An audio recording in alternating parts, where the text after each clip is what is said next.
We are grateful to all of the presenters for their wonderful comments that have given us some sense of history, context, as well as a look towards the future. This is a time for the committee members to ask questions of Paul or any of the other presenters. Yes.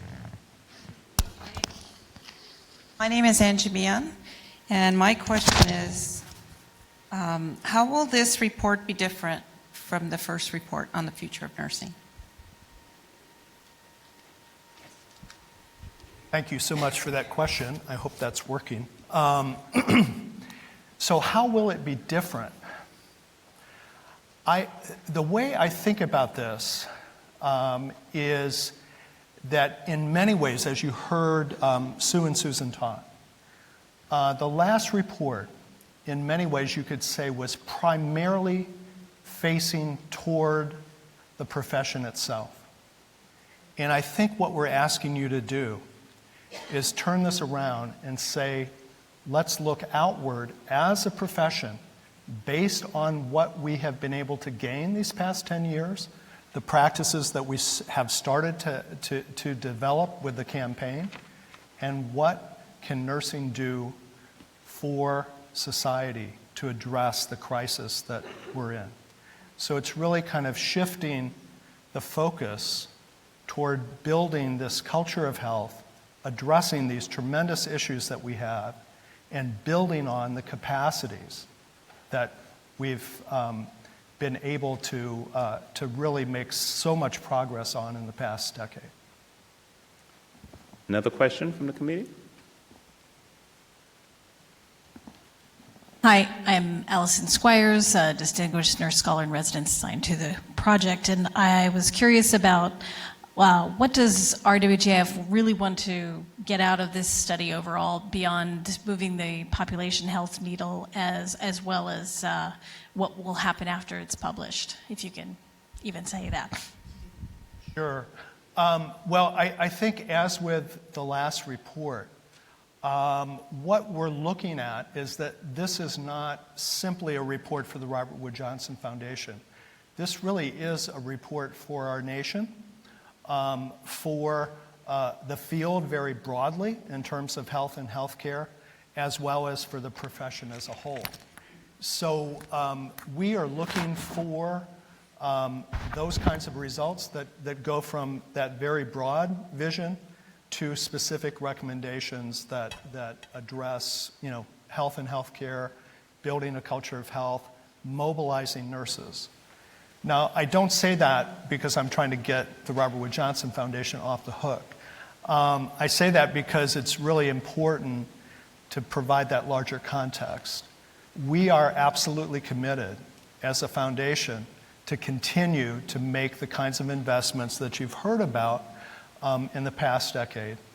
Now, don't quote me on a dollar amount because we're not going to go there, but know that our board and our leadership at the foundation wants to convey and has conveyed through this commitment, through this charge to this committee, that we see nursing as incredibly important and in fact central to making the kind of changes that we need to have for building a culture of health. So we are all in with nursing. We'll continue to be all in with nursing, and we're looking for everyone else to join us now.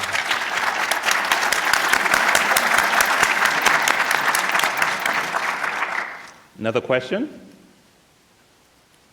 Jack Rowe, I'm a professor at the Mailman School of Public Health at Columbia University. Thank you very much for your support of this work. I was wondering why the foundation has chosen to do this in partnership with the National Academy of Medicine.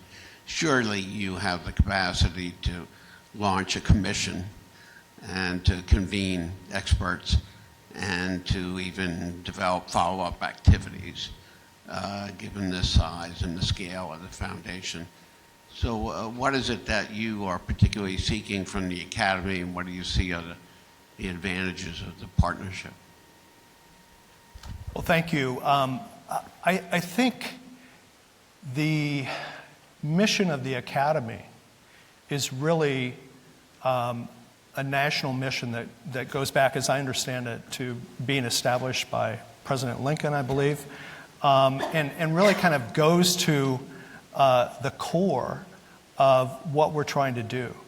And, you know, I think that the Academy is uniquely positioned in our society to have this role. It has that charter from the Congress. It has the prestige and the buy-in from across the professions in science, medicine, and engineering. So we want, and we've seen with the last report, the tremendous impact that kind of partnership has. And we think probably now even more than ever that it's important to bring all of these kind of opportunities, these leverage points together. And so we think that this is just exactly the right partnership, the right institution to base this kind of effort in. Another question from the committee?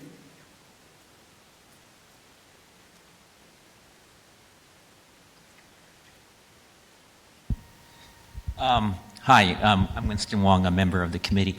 I was very impressed with regards to all the accomplishments from the Future of Nursing report back in 2010. Can you forecast what the activity might be as generated from this charge that we have as a committee for the Future of Nursing up to 2030? What sort of possible activities would emerge from this work? I think you should. Yeah.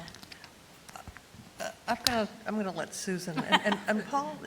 I can start, and then I'd You- encourage you guys to jump in terms of I activities. have a different role here. So, but I think, again, kind of the framing for this is that we want, again, to see the profession and other sectors as well, but nursing profession to begin with, and then other sectors, partners, to be mobilized around the recommendations that you all will come up with. Now, I think that you know, a structure that worked well is to think about maybe a matrix of recommendations, kind of the verticals being, you know, policy, practice, education, and research. But really, what are those kind of key cross-cutting focus areas? I would suggest that there's probably at least three. One would be around health equity. That's so fundamental. We can't get to a culture of health without addressing the inequities. Secondly, I think the dynamics around value and how the economics within health and healthcare are changing. So that really needs to be teased out. And then I would suggest a third really is around interprofessional and intersectoral work. So I might suggest that those might be cross-cutting across those kind of four, but again, there may be others as well. So I would not, you know, that's just how I try to start organizing things, but I don't know what others think. Well, I would just add that, as I mentioned, culture change around education. Nurses, it's like we have to go back to the future, to Lillian Wald, to Florence Nightingale, the idea that the environment is so much a part of health. That's what Florence Nightingale taught us from the beginning.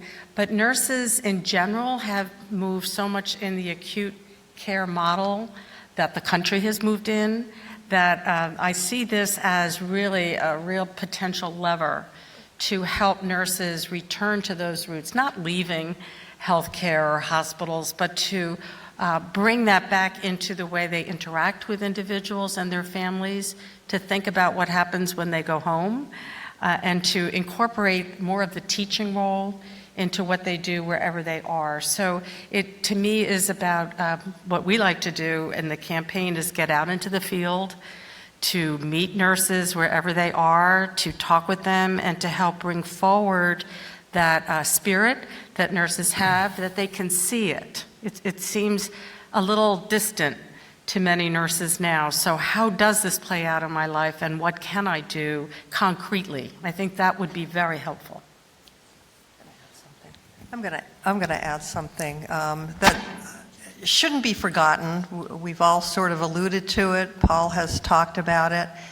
But as this work moves forward, I know that as the foundation over these last several years in my tenure at Robert Wood Johnson, I've been there for a long time, we've been working with so many new and different sectors that we've never even dreamed of working with before. Paul can name some of these, but way beyond the health professions.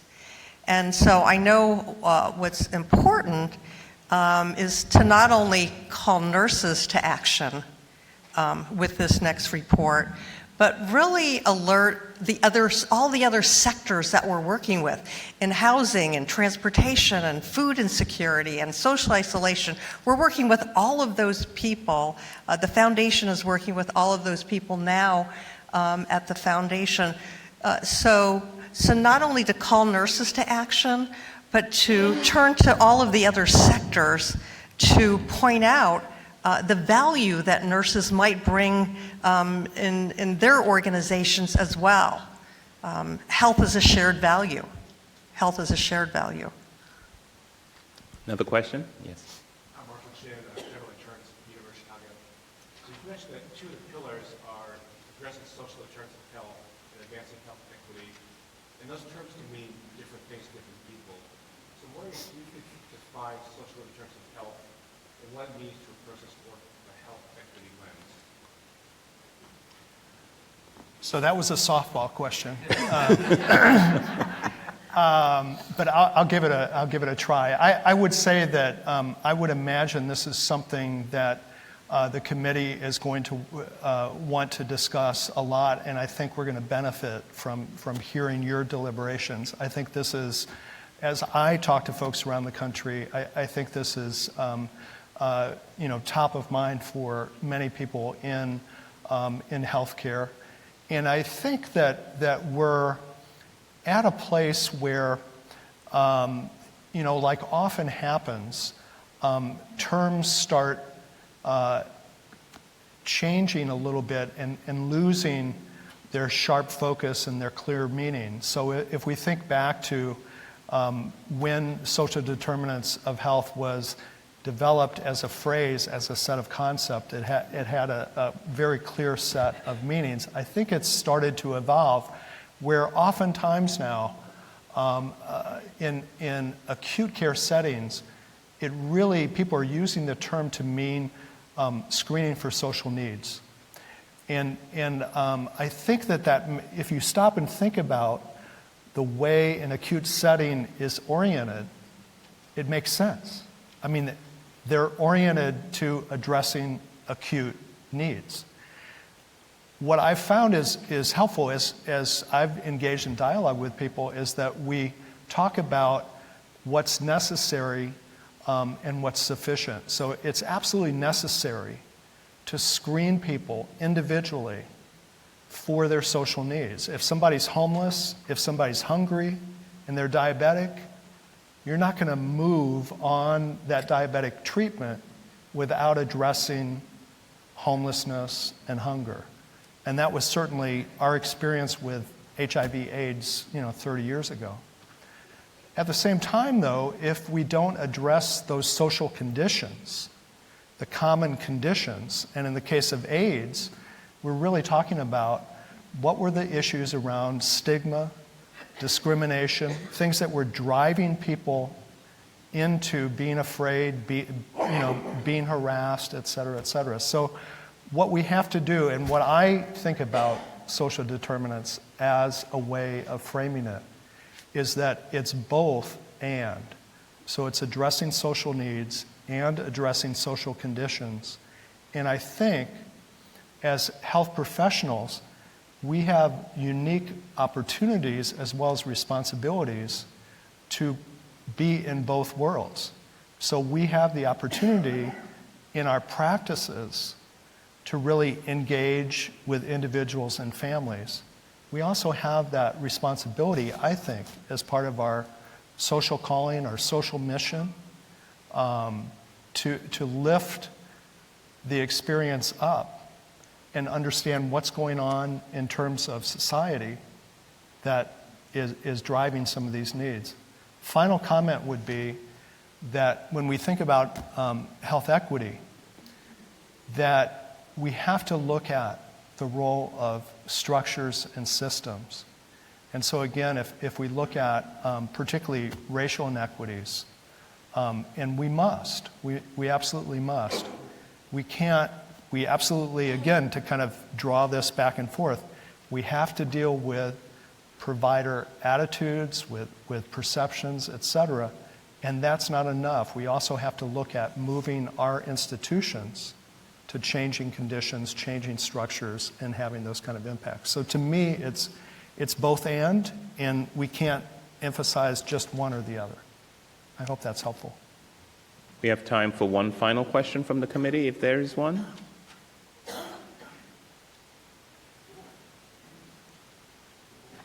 Okay, I think the committee is done. Oh, okay, thank you. Susan, I've really respected the way the AARP is willing to roll its sleeves up and often write legislation and then find sponsors and get it passed. That's considered kind of messy business that a lot of... There we go. So Susan, I've really respected the way the AARP will author legislation and then get it passed, and that's considered kind of messy business sometimes. Could you talk a little bit about, you guys have had tremendous effort around the country to write and pass legislation. A lot of these problems end up needing change in statutes.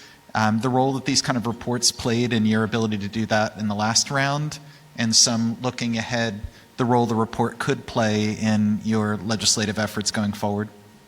Thank you. And first I'll say that any lobbying that takes place is on AARP's dime, not the foundation. And my team out there, even they're paid by AARP. So what it helps is having the evidence. So having, you call it a roadmap, but a book of evidence that says we really don't need any more studies. I'll just say scope of practice, for example, or, we don't need any more studies. It's all here by this distinguished panel from this amazing organization developed by President Lincoln. I mean, you just have this book. So you can move on to the strategies of what is going to happen. And also the consensus that it's a national movement. In that case, it's a state issue to deal with, but that the country needs this, and this committee has declared that. That's very, very powerful. We have lots of AARP research I'm very proud of, and we work with that too, and we like to think that we're viewed that way too, but the IOM, the National Academy of Medicine, I mean, really, can't top that.